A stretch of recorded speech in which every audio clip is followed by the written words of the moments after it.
Warning, incoming game over. Warning, incoming game over.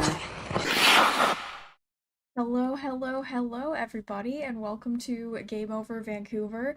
My name is Kaja Antic, and the Vancouver Canucks just lost. Well, I was about to say pretty handedly, but I think it wasn't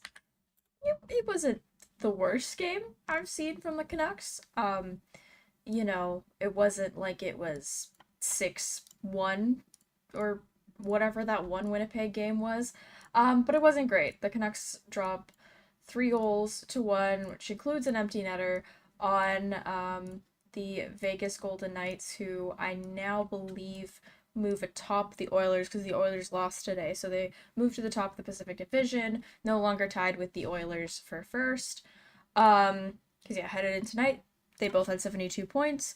The Golden Knights now have 74, and the Oilers are still at 72 because Philly, for some reason.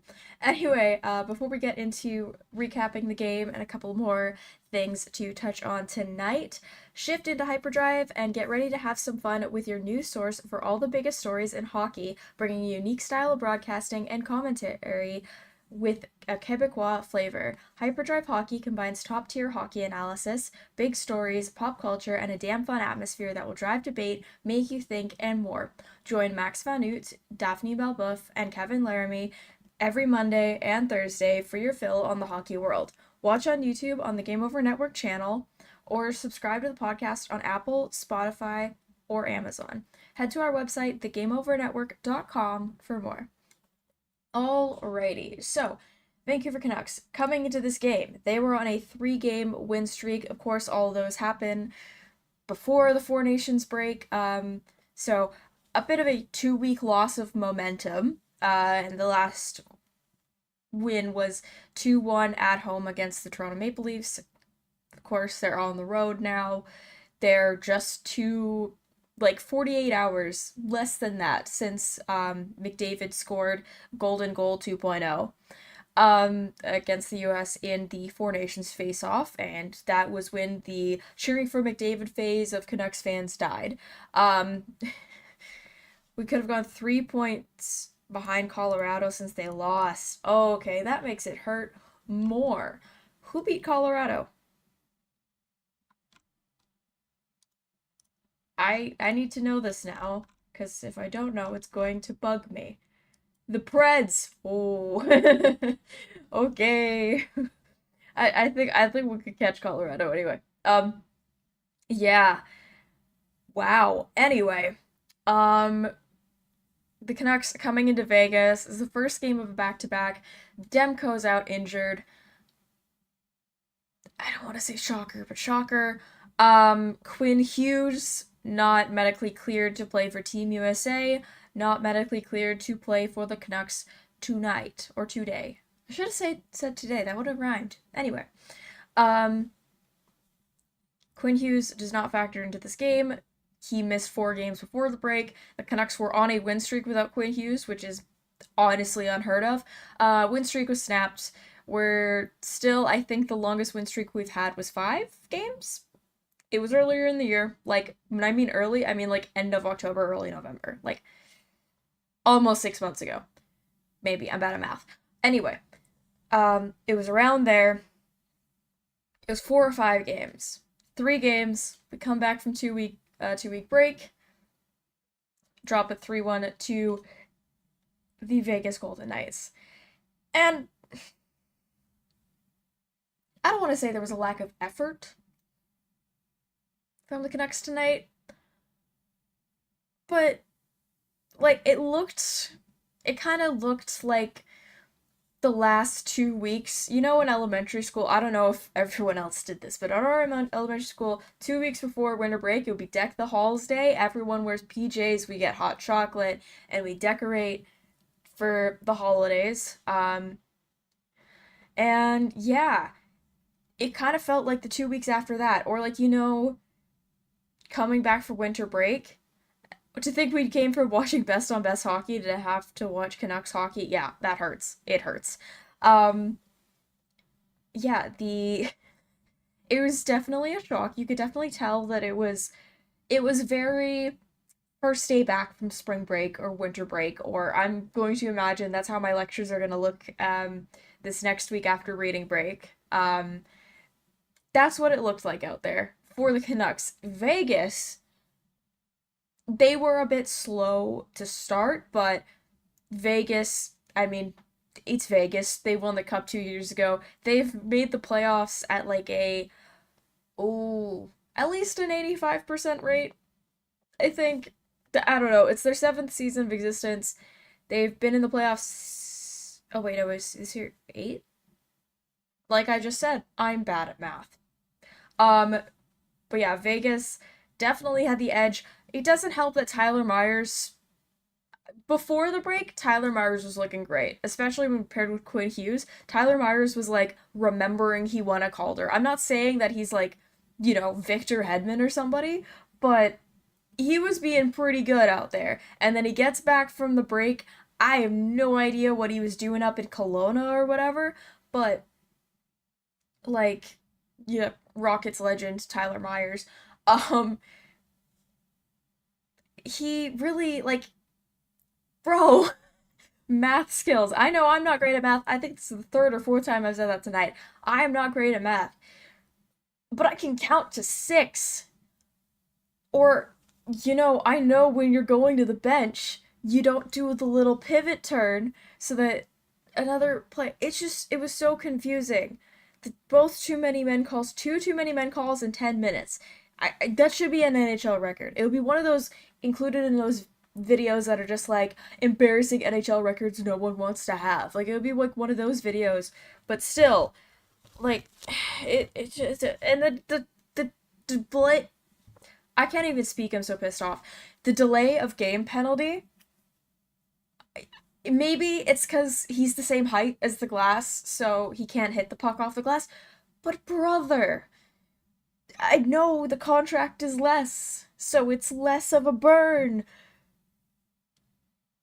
But oh my lord, that entire first period, they spent a whole segment during the intermission, not clowning on Tyler Myers, but kind of clowning on him, like, what are you doing, bro?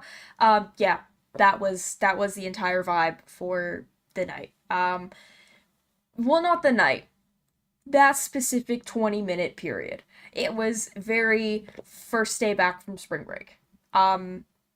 Which, I mean, I guess that's what it was for the hockey players. It looked like preseason games. When one team sends their whole like NHL squad right away, who cares about injuries? And the other team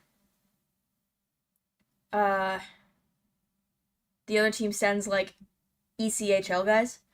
That's what it kind of felt like from a Canucks point of view, were the ECHL. And I'm not saying that the Canucks were bad this game.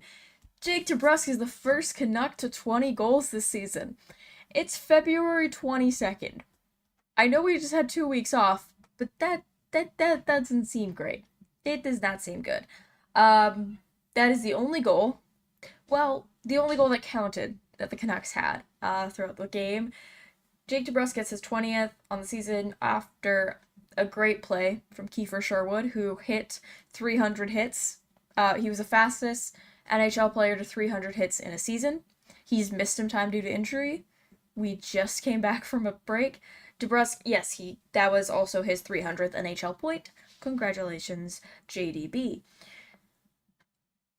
Later on in the second period, Ivan Barbashev, Barbie, I think is his nickname, because that just makes sense, ties it for Vegas. It's a 1-1 game. It was tied after the first period, I should mention, mainly due to Kevin Lankinen. The Canucks had 5 shots on net. Thank you, Tyler Myers, even though Höglander, of course, goes in the box for the delay of game penalties, because of course he does, and I was like, okay, he's out on the ice in the last few minutes of play, maybe it's redemption, and then we'll get to the empty netter at the end of the game, but yeah, I don't think he's seeing the light of any arena for the rest of the road trip, at least. Yeah, Kevin Lankinen, I would give some dues to the penalty killers, but it was really Lankinen keeping everything out. He stopped 30. Oh. Okay, they have 35 shots. I'm assuming one of those is on the empty net. I'm just gonna look at how many they counted as him saving. He saved 32 of 34 shots tonight. Kevin Lankinen, like, he deserved that contract. Um, I'm just gonna say it. We'll get into that a little bit later on, because of course there's a lot of speculation and uncertainty going forward, and yeah, we'll get into that. But yes, the Canucks just didn't have it going, especially the third period. Maybe they wanted to get some momentum going near the end there. Very rough considering the way these two teams are situated. I mean, Vegas always beats us. Like, I have no idea. They lucked out that they came into the league when the Canucks were bad. Yeah, if the Canucks wanted any hype going into the third period, all was dashed by Brandon Saad, who earlier this season had his contract terminated by the St. Louis Blues. It was his first goal with the Vegas Golden Knights, because of course it would be. Of course it would be against us. And that was the second and last goal Kevin Lankinen would allow. Kevin Lankinen, if I was about to say if he doesn't win the Unsung Hero award, I think he would be the most exciting player. Or does that be Hughes? Because I feel like Unsung Hero it's gotta be Sherwood. Like, I don't know. We'll see. The end of the season is still 2 months away. Or just under 2 months. Yeah, and then later in the game, Tomas Hertl gets the empty net because Höglander tried to pass it up the center when the Canucks had the net empty, which is something you should just never do, ever, especially if the team has the net empty. Had the power play near the end, didn't do anything with it, and I need a face-off comparison. Give me a second here. Face-off summary. Because they kept talking about how Rick Tocchet, he was part of running the power play for Team Canada at the Four Nations face-off, which, wild, considering this team. And he was also part of the face-off crew. Again, wild. Face-off summary. Okay. Yeah. I mean, Neil Zoman 0 for 4 in he had 1 in the defensive zone, 3 in the neutral zone. Dakota Joshua won a defensive draw. Yeah, the only, like, I mean, Niels Oman, you kind of, he's kind of, he's a winger, he's a center that plays wing. I'll put it that way. Pius Suter, 8 for 14, 57%. Elias Pettersson, who people have talked about his face-off capabilities, 7 for 12, 58%. So it wasn't the highest on the team. Philip Hedl, 9 for 15. Yeah, considering Rick Tocchet was running face-offs, I think he was getting credit for the McDavid play that led to, the winning goal in overtime. I think he not necessarily needs to work on it with the team a bit more, but yeah. Overall, the Canucks had 50% off. 50% in the face-off dot is what I can see throughout the game in total. So yeah, 50-50. Garland was out-muscled. I think all of Garland's muscles are probably about half the muscles that Mark Stone has. But that's just because that dude's giant. Yeah. Anyway. I'm sorry, Connor Garland, you're catching strays, but honestly, bro step it up a bit. JDB is the Canucks' leading goal scorer. Comes 50% off. Good sale. Yeah. Yeah, that's what we call a betting special. What? Comes to show our stars are still in. Where was 11.6? I hate calling Patterson 11.6. Can I just say that? I know we need to differentiate, differ. I cannot speak tonight. It's showing that I also had a 2 week break. It's not just Tyler Myers. I'm also rusty here. I don't like calling him 11.6. I know that's his contract, but it's a it's a chronic issue. Like, it's not gonna go away. And that 30 something year old man that, you know, looks like he's much older than he is, he can say all he wants about, oh yeah, he's not injured. Sure, bro. Yeah. Anyway, that's another topic for probably another time. I think I have the next 3 shows, so it'll be brought up again. Where was number 8? Yeah. Mr. 11.6. He is PD. I don't care. We have PD, we have DPD, and RePD. Okay? That is how it works. RePD is the younger. DPD is Marcus Pettersson because he's more established as a defenseman in the NHL because he's older. And then we have PD, Elias Pettersson. Number 40. Some people call him Mr. 11.6. Sure. Oh, sure. Fine. Go ahead. But I'm not going to be doing that. Because, yeah. I have my reasons. Comes to our stars are invisible. Hey, don't disrespect Jake DeBrusk. Also, I really find it funny, Alfred, how you went, yeah, Petey is our star. The next is Connor Garland, which is so funny because he was like a 13th forward a few years ago. Kind of. Not really for us, but when he started as an NHL player. Do our forwards not want to score goals? That's what it feels like. Hedl has been pretty good going forward. I really like him. I'm not sure what having Besser next to him, because I love Brock Besser. You should know this by now. Not the fastest skater. Hedl, very fast. Not sure how well that's gonna work. Besser had some chances, but they weren't really, like, I don't want to say high danger, but they weren't exactly high quality shots.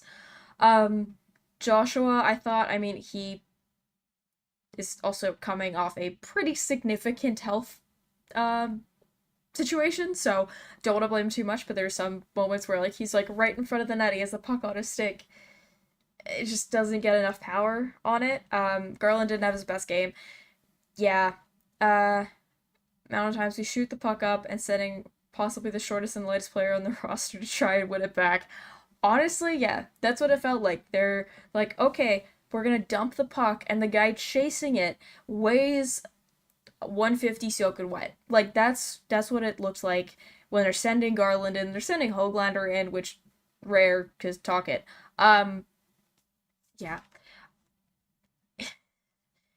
The Canucks goal scoring definitely needs. There were chances. They had 33 shots. I mean, aside from, having only 5 shots in the first period because Tyler Myers forgot that he's I will say, Tyler Myers remembered he's Tyler Myers, because we all know that the original Tyler Myers of taking so many penalties is in there, just for no reason. Canucks had 34 shots on goal. Excuse me. They had 10 in the second, which is when they scored their only goal, and then in the third had 19. 2 of those, I'm assuming, included the 2 called back goals. One of those, Teddy Bluger kind of collided with Noah Hannafin, just as Höglander tucked the puck in behind Aiden Hill, and even though Bluger he was falling anyway, he still fell in the blue paint, so the refs deemed it no goal. Canucks could have challenged, and they didn't challenge. I mean, they're not going to give the benefit of the doubt to Teddy Bluger over Aiden Hill, I think. But, yeah, it was definitely an interesting it was a different moment because initially they count the goal, and then a Vegas player has his hand up, and then the ref goes back and says no goal, which they're allowed to reverse calls. I'm just gonna let the refs do what the refs do. Not my circus, not my monkeys, but they're allowed to call the stuff back, but only in certain situations, and I think I'm thinking of the wrong thing of where they're supposed to do it. Anyway, the second one was the puck was later in the game, later in the third period. The puck was along the pads of Adin Hill in the Vegas net, and Dakota Joshua, I was like, Jake DeBrusk, no, he scored. Dakota Joshua was trying to poke the puck into the net, but he poked it with, he kind of also poked the Adin Hill's pads, to get the puck in the net, which, I mean, that's goaltender interference, and also the puck went in the net after the whistle. But the whistles were also very random tonight. There was a solid, like, I swear, like, 15 seconds where Adin Hill he was like doing the laying down thing on the puck, and they were just not blowing the whistle whatsoever. DeBrusk has really settled well into Vancouver. He's well on his way to smashing his points tally from last season. He's 34 after 56 games. He was 40 after 80 last year for Boston. Connor, thank you for the stats. Yeah, we knew he was streaky. That was like a warning. We kind of saw it at the beginning of the season when he goes scoreless for a bit and then scores a bunch and then goes scoreless for a little bit longer and scores a bunch again. So hopefully it's an uptick. Yeah, I think he's gonna be a good value guy for the next few years of whatever the Canucks front office decides to be doing. Because wow. Yeah, the Canucks first game of a back-to-back, Lankinen gets the loss when he shouldn't, in my opinion, because the Canucks really just let him go. Wait, Philip Hronek? Oh, okay. I forgot we have two Phillips now, and I was like, how did Philip Hronek get both penalties on that play? No. No, I can't read. Brendan Saad got first star, and he doesn't even have a picture on the NHL website. Alrighty. I'm trying to find... What am I trying to find? Kevin Lankinen. Kevin Lankinen ends the night 9-4-1. Depth scoring has declined. He, as in Jake DeBrusk, adds some sustenance to it so it doesn't get worse. Yeah, true. I mean, I wouldn't say he's depth per se. I mean, he's definitely one of the lower paid players on the team, but I think he's a top 6 guy. It's just that scoring across the board for the team is awful. I don't... It's not just because Quinn Hughes is out. I'm gonna say it, Pettersson's injured. Bescher's unknown if he's going to be a Canuck next week. Not making a lot of assumptions here, but yeah, there's a lot looming around the Canucks, and maybe some guys... Actually, no, it was just Pettersson that was on the team. That was getting sick, because there was like a flu going around. Everyone's sick at this time of the year. Anyway, why did Joshua's goal not count? He pushed it in with the pads of Adin Hill, so he pushed the pad, and that's how the puck gained momentum to go in the net, which was ruled against because of goaltender interference. So, yeah, it's tricky, but I feel like that's more goaltender interference than just standing in the blue paint. Yeah, you can't physically move the goalie's pad over the line. Yeah, it's more goaltender interference than the Teddy Bluger one, but still, that wouldn't... Like, you're not going to get the benefit of the doubt. Ever. When it comes to a goaltender interference call. Does not matter what team you play for, does not matter what goalie it is. Maybe it matters what goalie it is. Does not matter what player you are not getting the benefit of the doubt for a goaltender interference call in the NHL. Because it's just so up in the air no one really knows. I don't even think the refs know what goaltender interference means. Anyway, Kevin Lankinen, I'm not sure if he's playing tomorrow night. I would hope not. The game is a 5 p.m. Pacific time puck drop, so less than 24 hours since starting in Vegas. It wouldn't be. Does anyone know the chances of 2 straight bench minor calls given against the same team in the row? I I feel like I saw one in a Tampa Bay game, and that's what I'm thinking of. But it might also be me thinking of the 2022 Stanley Cup Finals when there was like 7 guys on the ice for Colorado. Anyway, and John Cooper was mad about it. Rightfully so, to be honest. Anyway, Kevin Lankinen, he has done back-to-back start. Actually, no. It wasn't a back-to-back start. I was wrong. He came in early when Demko went down in Seattle in the beginning of January, when Noah Juleson ran into Thatcher Demko, and Demko left the game with back spasms, I believe, was what Talk had said afterwards, and Lankinen came in, and then he played the next night. That was in Seattle. The Canucks came back, played against Nashville on home ice, and lost 3-0, and I know that because I was there. Yeah, so Lankinen has played back-to-back nights before. Hopefully won't be. Um, but we'll see. Maybe they put Archer Shilovs in the net in the lovely-ish state of Utah. Lankinen is playing for sure. I'm sure he wants to, with the Canucks get all 2 points they need him in goal. Not to be mean, but it's Utah.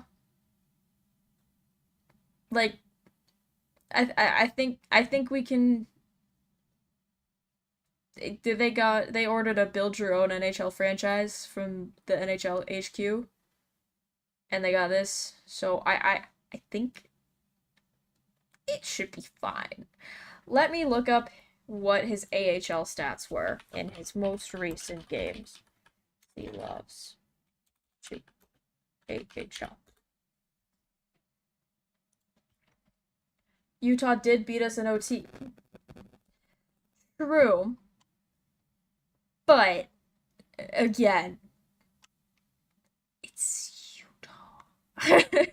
Archer Shilovs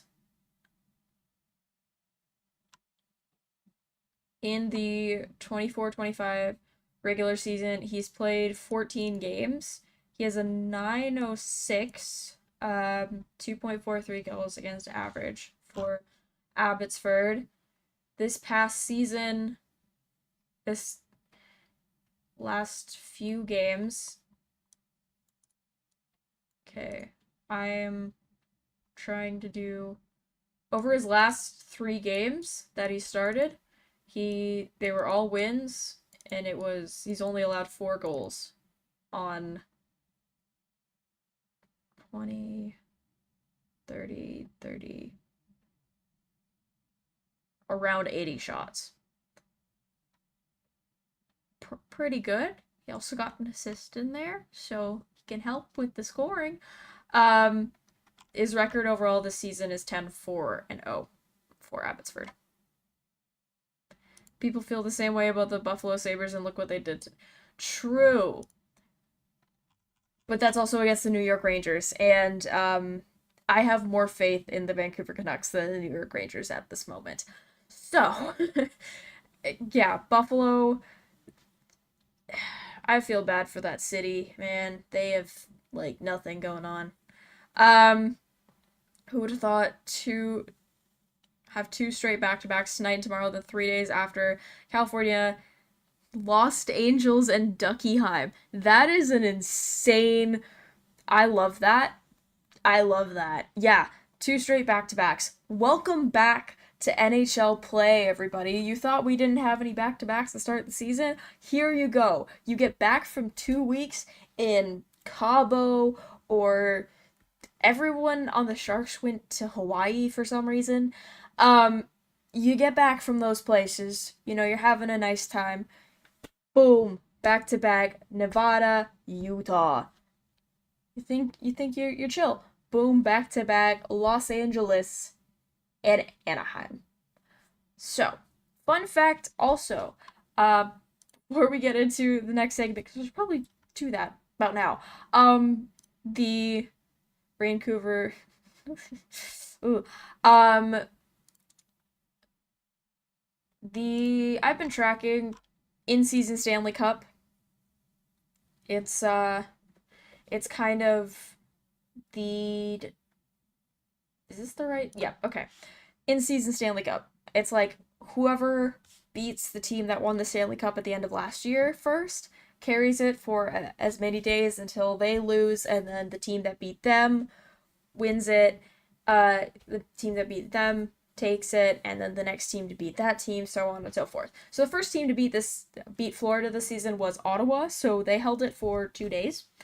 I think in total Ottawa's held it for, I have a whole thing mapped out. They have had it for 6 days. Vancouver also had it recently, when we beat the Washington Capitals, lost it to Dallas.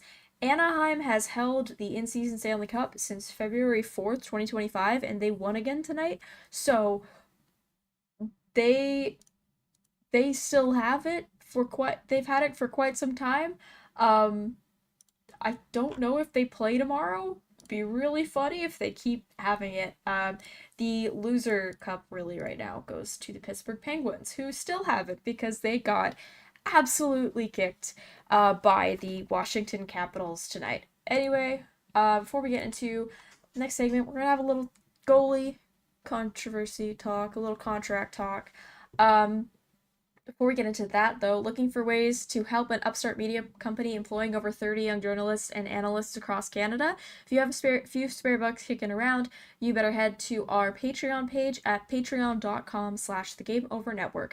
There you'll find multiple tiers featuring different rewards and goodies for helping us grow. There's extra access, exclusive looks behind the scenes, Discord benefits, merch discounts, opportunities to give us feedback, and you can join us for special shows live where you can interact with hosts as we launch more ways to improve your experience. If you're not able to spare a few dollars, we have a free tier available so you don't miss out. If you really want to help us, make sure to hit like or subscribe on YouTube, rate us 5 stars on your favorite podcast app, and share our work on your social media of choice. That's patreon.com/thegameovernetwork for tantalizing goodies. San Jose play tomorrow. Ooh, that's fun.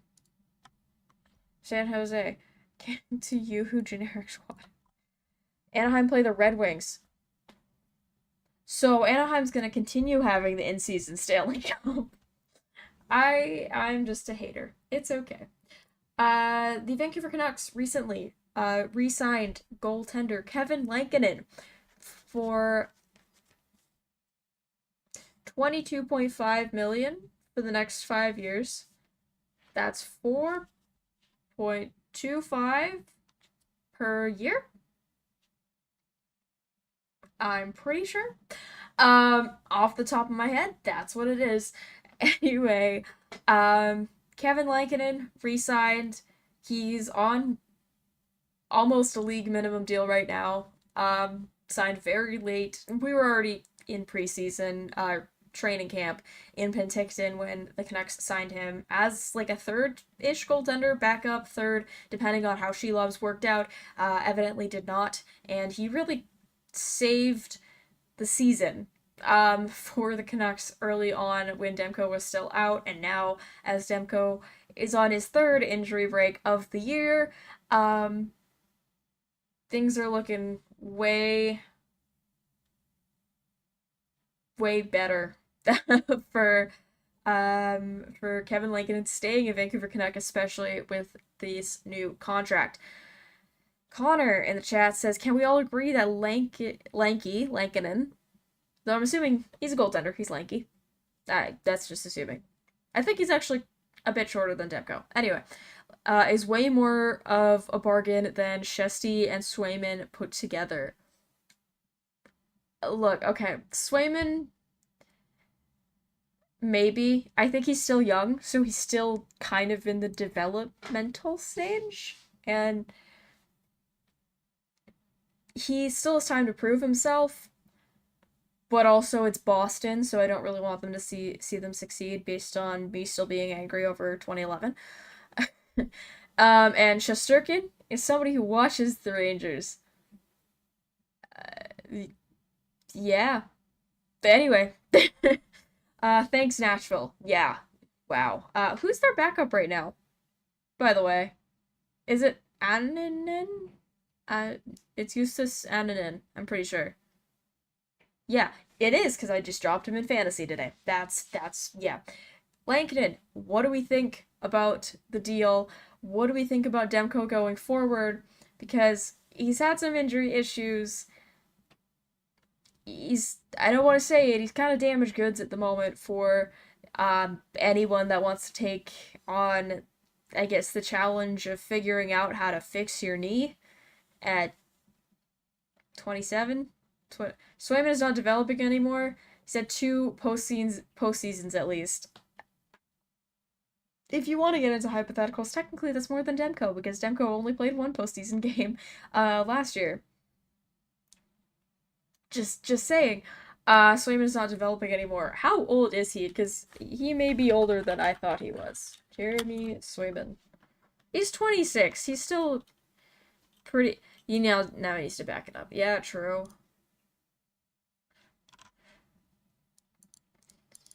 Ooh. Oh, yeah. He has an 8.98 this season. That's not good. Yikes. Okay. Yeah, he has one game in the last 5 above 900, and it was a shutout against Minnesota.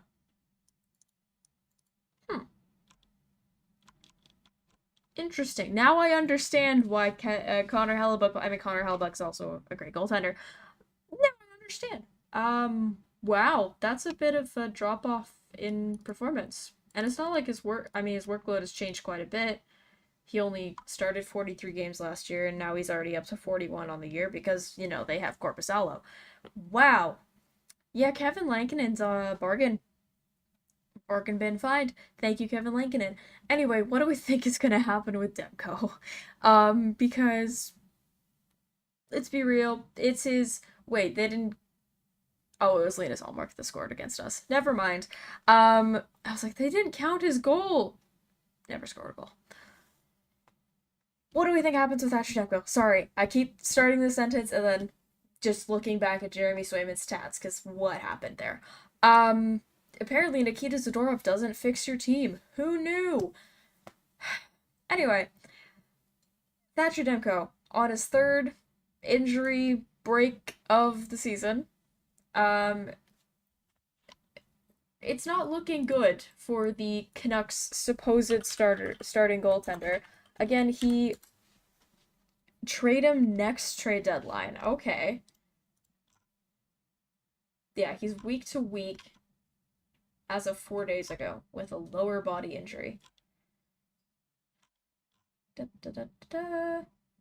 to find the thing with his contract. There we go. He's on year 4 of 5. He's a UFA next season. Demko isn't the starter for me.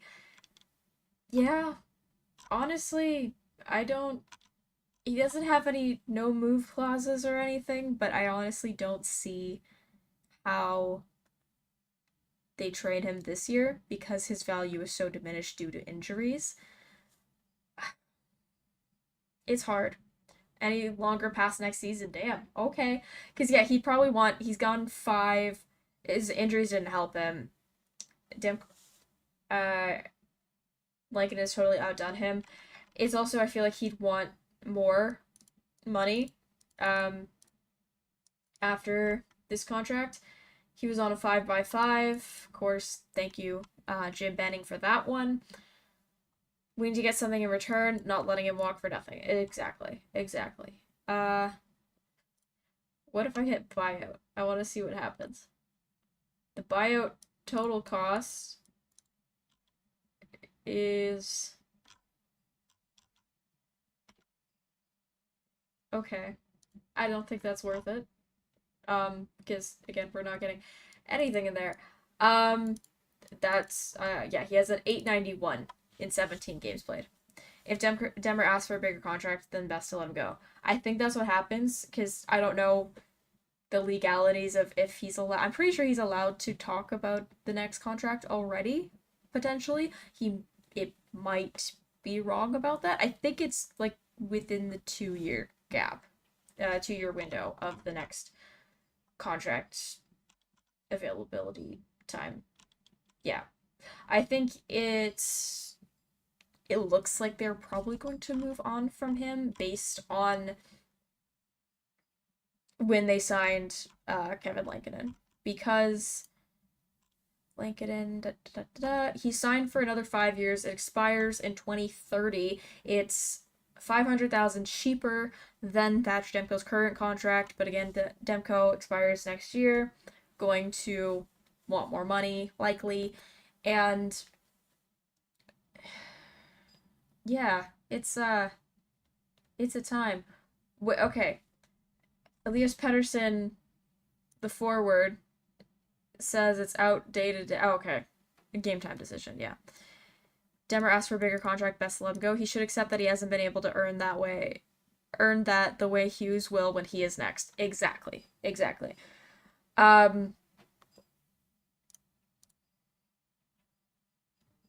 His estimated return is so far March 5th, but he's not attending the next few games for the Canucks on this road trip. I hate the NHL website. Can this work, please? Teams. Yeah, estimated return March 5th, which is the first game back from the road trip against the Anaheim Ducks. Who knows if he starts that game? Probably not. But yeah, he did not travel with the Canucks on this road trip. It's also the last game before the 2025 trade deadline. So we'll see what happens there. The trade deadline cutoff is at 12 p.m. Pacific on the 7th, and the Canucks play at 7 that night against the Wild. So we'll see what happens there. But yeah, in the 24-25 season, he's played 17 games, only 6 wins, an 891 save percentage. It's not a lot of consistency, I'd say, because he played a lot in 21-22. He started 61 games, he played 64. That was usually coming in relief for Yaroslav Halak, who's our backup at the time. 22-23, gets injured, comes back later in the year, only plays 32 games. Last year, he did miss some time and also missed the playoffs, played 51. This year, he's only played 17. His record is 6-6-3 with an 891. That is his overall lowest career save percentage with the Canucks, because the only other lowest one is when he played one game in 2017-18. So it looks like he's likely moving on, which is insane because he was a Vezina Trophy finalist last year, and then this year, just with all the issues going on, I think the front office is looking to move on from him. But what does that mean for the rest of the team?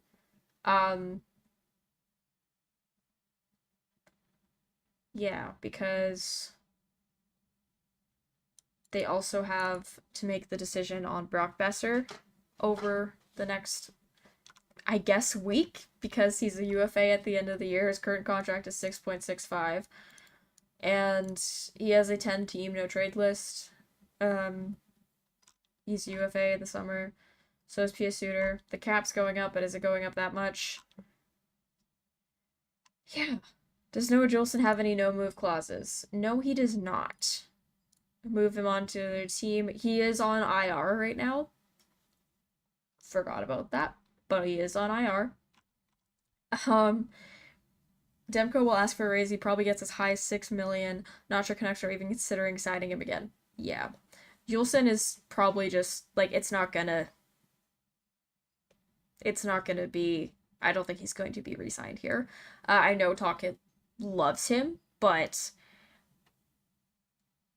with the decor we have right now, when healthy, is very good. I don't think Noah Juleson sticks around, especially considering we have players in the system that can fill the spot that he'd leave, and like younger players. We have two UFA defensemen this year, and it's Derek Forbert and Noah Juleson. Um,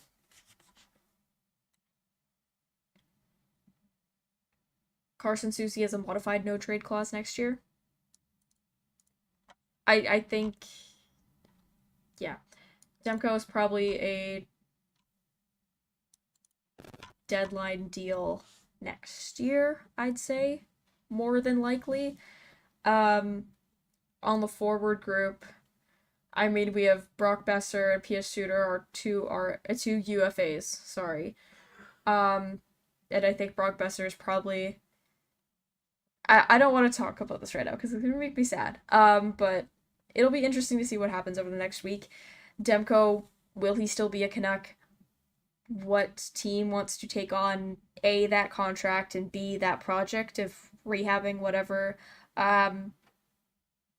issue is going on this month? Because it feels like it's always something new, but then people always think it's the same complicated knee thing that I still cannot pronounce to this day. Yeah, we'll see what happens over the next week. I think Demko gets moved based on the Lankinen signing. I do like the Lankinen signing. It's a contract that for a goalie that doesn't suck. We're not used to that here in Vancouver, so it'll be nice to see. And he's not one of the star goaltenders like a Vasilevsky or Shesterkin that's making so much money. But he's a good, reliable 1A in a tandem. Was it a muscle or a bone in his knee that was deemed inoperable? It felt like a mystery the way they talked about it in the media. You're asking the wrong person. I barely passed Science 9, so I could tell you plants. Maybe. Chloroplast. That's a part of it. Okay, moving on. Before we get into just reminiscing about the Four Nations face-off tournament, and retracting some of the statements I made earlier on in the season. If you're enjoying the show so far, you probably want more of this, right? Well, make sure you hit the like button on this video, click subscribe on our channel, and make sure you check the notification bell so you're alerted when we go live. If you're listening to our podcast, please give us a 5-star rating or even write a positive review. If you really like us, make sure to follow us on your favorite social media platforms. You can find the Game Over Network on Blue Sky at thegameovernetwork.com, on TikTok and Twitter at GameOverNHL, and on Instagram, Threads, and LinkedIn at Game Over Network. You can find me personally, Kaja May, pretty much everywhere. YouTube, Instagram, Blue Sky, TikTok. Yeah, I say those are the main ones. You can also find us at thegameovernetwork.com, where you can sign up for our upcoming newsletter. Okay, Canucks fans, did we like the Four Nations face-off? I'm going to start by saying I deeply underestimated you, Four Nations face-off, and Team Canada. I was out here on Hyperdrive Hockey being such a hater. I was such a hater. I was saying, like, if Canada wins a game, it'll be an accomplishment. I was looking at our goaltending, and I had no hope. I had no faith. Boy, was I wrong, and boy, am I glad about that. What a tournament. I can't believe Jordan Binnington turns into Premier Martin Brouwer in TD Garden. We should have had him in 2011. Who cares if he was like 12? Honestly, that man is a beast in that building. Made the All-Stars event look like a totally outdated spectacle. Yeah, like, I don't know much about basketball, but Kevin Durant was tweeting that if you want physicality and you want, like, a different product than the NBA All-Star Game or the NBA in general, look to what the NHL was doing. And I'm like, thanks, bro. but they don't do this every year. But yeah, All-Star, does the All-Star game come back in 2027? Is the question, because 2025 Four Nations face off, 2026 is the Olympics, and then they have the agreement to have a World Cup of Hockey trading off every second year with the Olympics, because obviously the Olympics every 4 years. Will there be an All-Star game in 2027? Will they do it later in the season? They should do an Easter egg hunt. That's all I'm saying. Seth Jarvis should be part of it. Yeah. I don't know why. Seth Jarvis is just great. Did you see all of his buddies like drove 30 hours from Winnipeg to Boston to be there for the finals? Insane. I didn't think I'd be cheering for McDavid and Marchand ever. Honestly, my sister was so mad that when she found out Marchand was Canadian. This girl does not remember. She was like 2 in 2011. She does not remember any of that. And she was so mad when she found out. She's like, I can't believe. Like, she was so mad. She was so mad. And then I'm like, yeah, well, he kind of was kind of a vibes guy for the team. She was still not gelling. Having to cheer for 97 hurt. It took a lot of guts to do. He is a mortal enemy of the Canucks. Okay, that's fair. I guess he did get cross-checked Connor Garland in the face. He does do some stuff, and he does not show mercy on the Vancouver Canucks. I will say that, and I understand being fed up with him. We also have to understand he is the best hockey player in the world right now. That's like a fact. That is him. He is him. Connor McDavid is him, and you know what? We should be proud that he's Canadian, and he can be on our team. And yeah, I don't know. I I don't have the same hatred for Connor McDavid. I think that most Canucks fans do, but that's just because like I appreciate that he's, the best.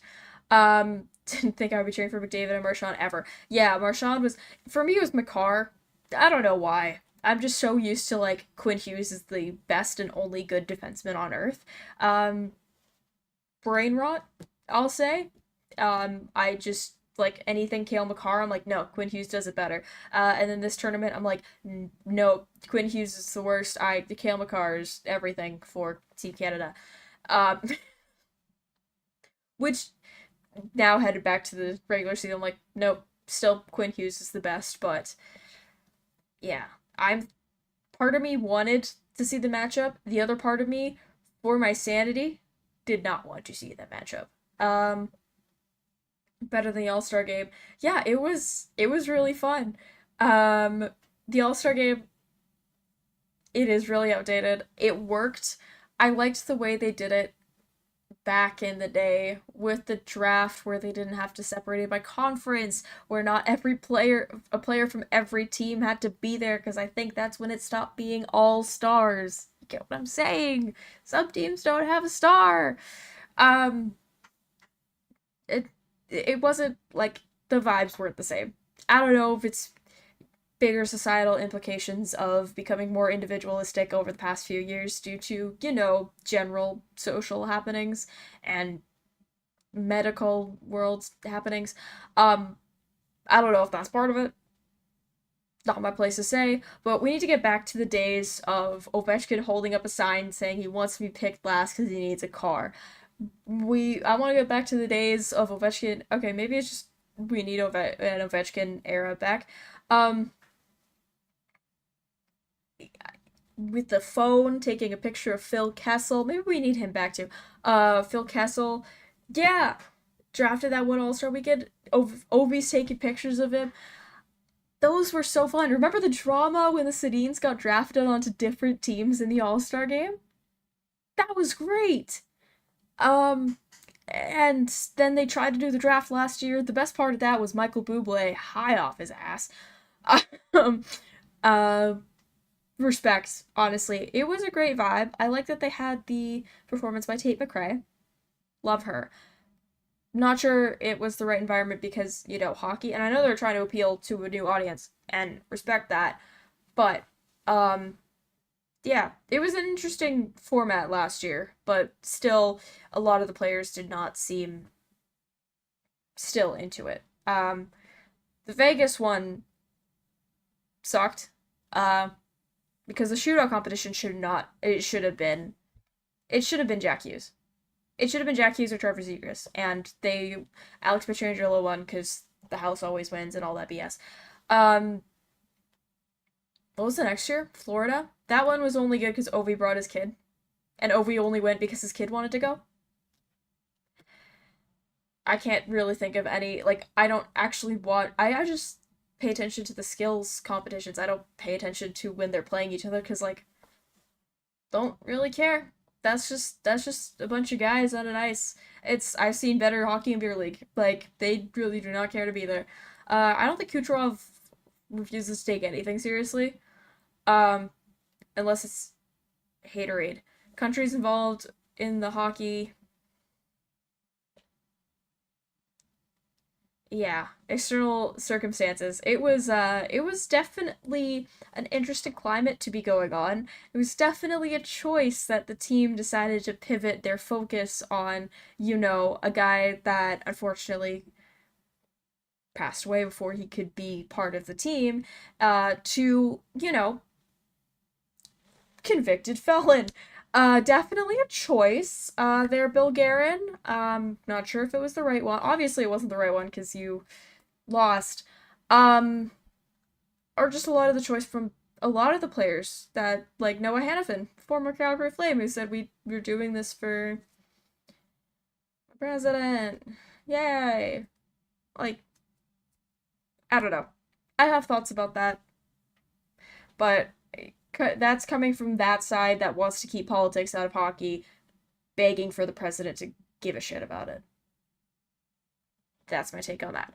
But yeah, Team Canada, thought it was great. The O Canada,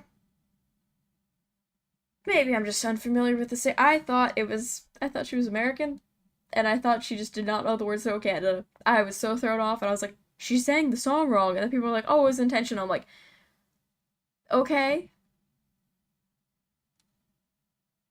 fun.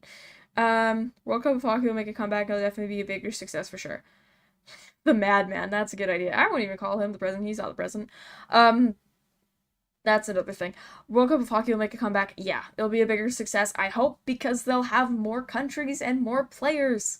Give us Czechia. Give us, um, that, other country that apparently is barred from anything. And anyway, um, give us Latvia. I'm sure you can find a lot of Latvians. Czechia goaltending will be interesting if David Rittich is still playing in 2027. Or 2028. 2027, does the All-Star game come back? No, I think they should do a Big Brother or Love Island style TV show and just take a bunch of NHL players and put them in a villa for a week and see what happens, like a social experiment. I think that'd be really funny. Germany, I forgot Germany existed. Apologies, Germany. Yeah, give us Germany. Give me Leon Draisaitl and JJ Peterka playing together. I think that would be so cool. Insult the character because he's actually intelligent. The only Lex Luthor I can think of is like, actually I can't think of any Lex Luthor. I didn't watch DC. uh, I want to see Lion Dry Player. Hmm. Hmm. I can't read Lion. Yeah. It would be really cool. It would be super cool if they added more countries. And I don't know why they made a whole ass trophy for a tournament happening once, but I respect it. I respect it. Um, yeah. Anyway, Four Nations. Also, Canucks fans don't need to read too much into the whole Pettersson. I really don't think that any injured player should be playing through an injury. Um, but then again, Ilya Mikheyev tore an ACL and still played. Was that a good idea? Definitely not. He plays in Chicago now. What in God's name was that? Yeah, I'm a little confused, bro. Just a bit. I think they should change the rules though, so that they have they should bring back for the World Cup of Hockey, they should bring back, like, the rest of the world team and, like, the Team North America of all the young guys, because they missed having so much talent, especially, like, they don't have Connor Bedard, they don't have Macklin Celebrini, they don't have a lot of these young guys representing their country, because there is a lot of talent already in the more senior ages, but having a dedicated, like, Team North America or Team Rest of the World team, I think, like they had in, so 2016 or 2017, like they had back then, would benefit for the overall thing, because then you get, like, more drama and stuff. Doesn't have many players in the NHL. Draisaitl, Stutzle, and Grubauer? That's it? JJ Peterka. JJ Peterka, who plays for Buffalo. Is he not German? NHL players.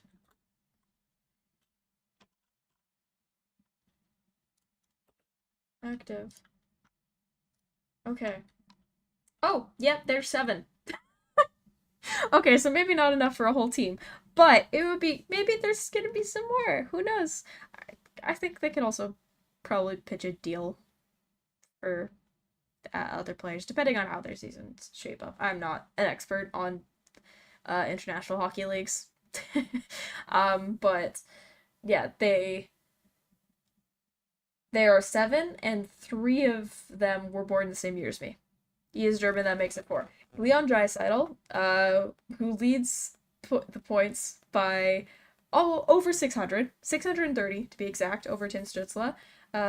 It's Leon Draisaitl, Tim Stützle, Moritz Seider, JJ Peterka, Nico Sturm, Lucas Reichel, and Philip Grubauer.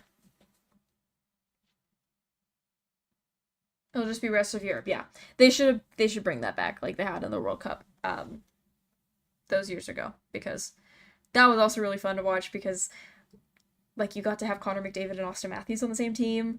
They're now, you know, McDavid's wearing the A, Matthews wearing the C for the States, for separate teams, but you got to see them play together, which honestly would never really happen, because even in an all-star game, they're in different conferences, different divisions, not happening, unless you do the weird East-West, or the draft formats, but even the draft format last year was a little bit contrived. Anyway, with, yeah, the rest of the world, rest of Europe, I want to do rest of the world and just get Nathan Walker in there, because I think that would be really funny. The one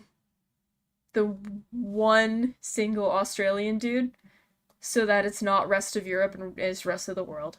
I think that would be great. I'm not really sure of his stats, but for the vibes, just to have an Australian there, I think would be great. Because, like, Australians always make things better. Look at Daniel Ricciardo.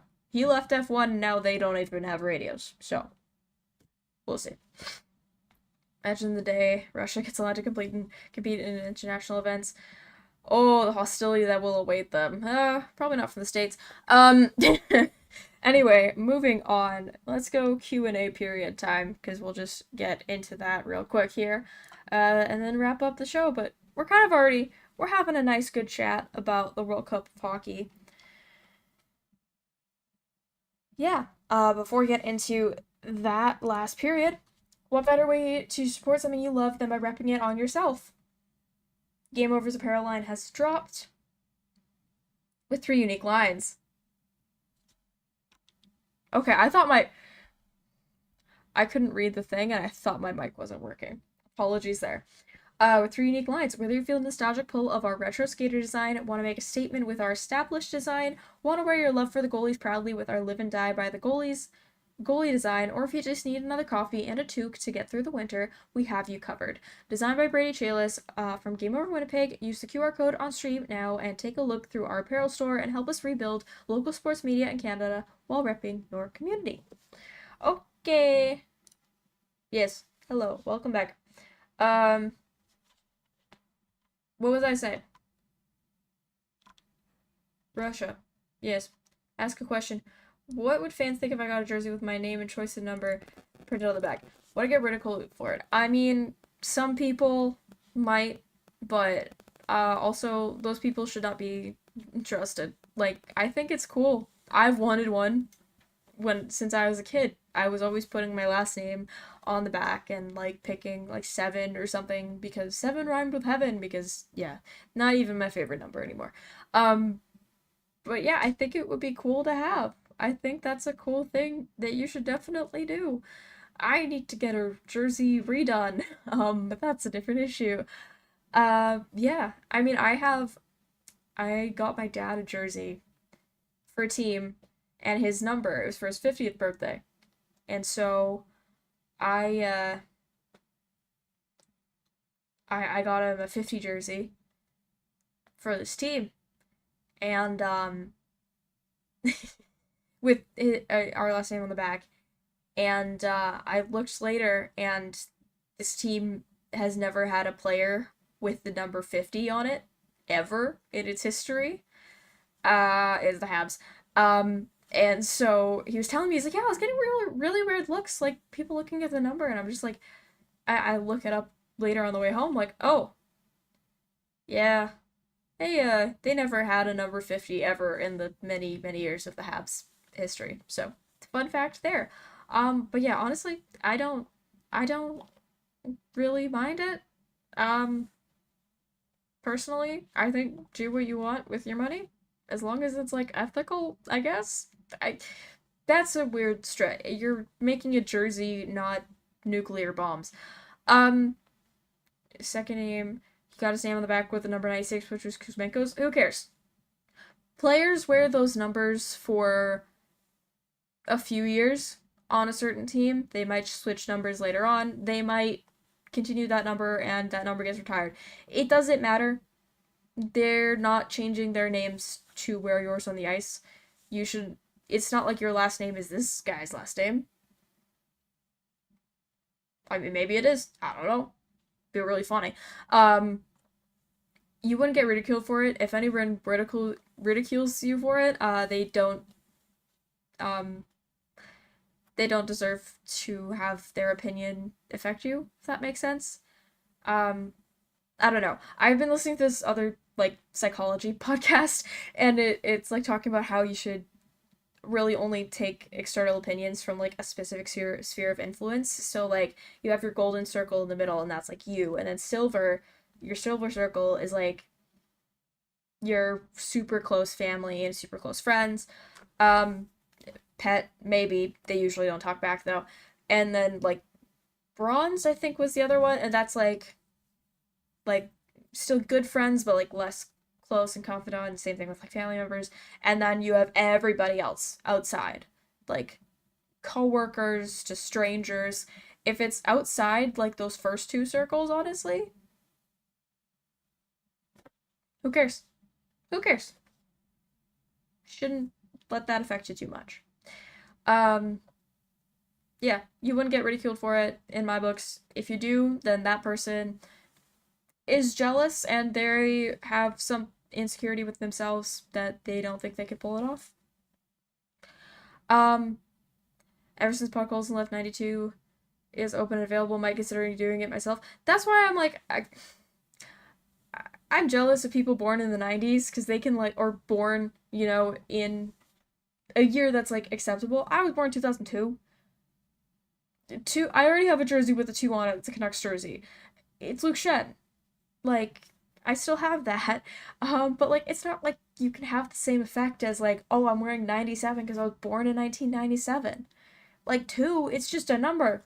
It's just a random number, whereas like a 90 or an 80 or something, that represents something else. Um, I don't know why I'm mad about that. But I am.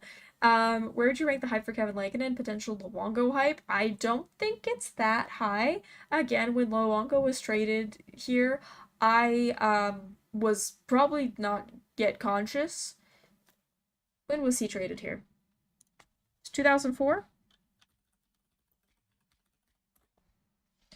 Da da da da. Da. Oh, okay. 2006, June 2006. I was 3. Don't really remember that time in my life. But Yeah, I would say probably around a Corey Schneider level of hype. Like Corey Schneider with the Canucks level of hype. Because he kind of dipped away later in his years somewhat.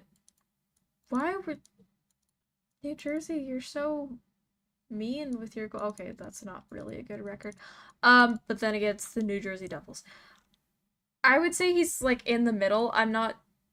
He's not a Vezina winner in my books, but he's a decent goaltender for not a super ridiculously expensive contract that will age horribly, like most Vezina type goaltenders are.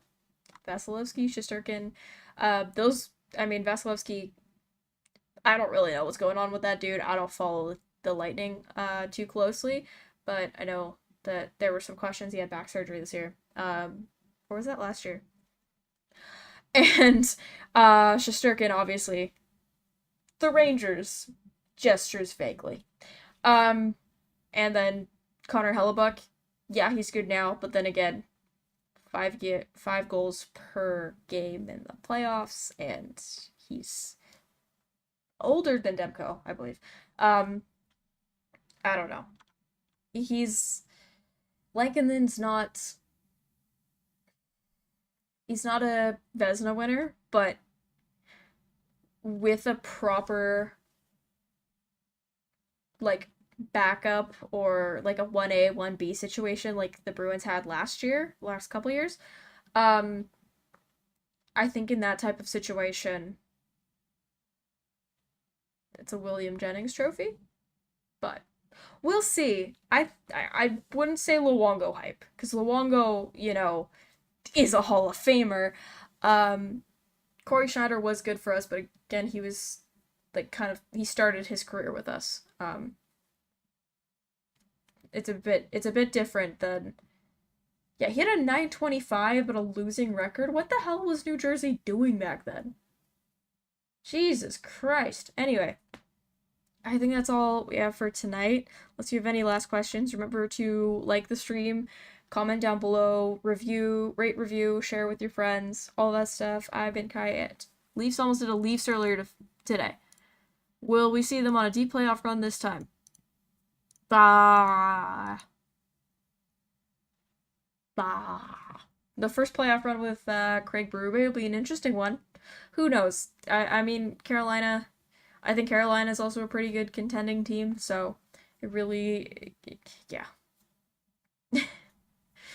We'll see. It depends who they face, honestly, too. If they face a Tampa, probably get past them. If they face a Florida, probably goes to 7. We'll see. If they face a Boston, Boston's not in the playoffs right now, so I think that's the best news of the night. Have a great night, everybody. Boston's not in a playoff position. I cannot stress this enough. Boston? The Boston Bruins?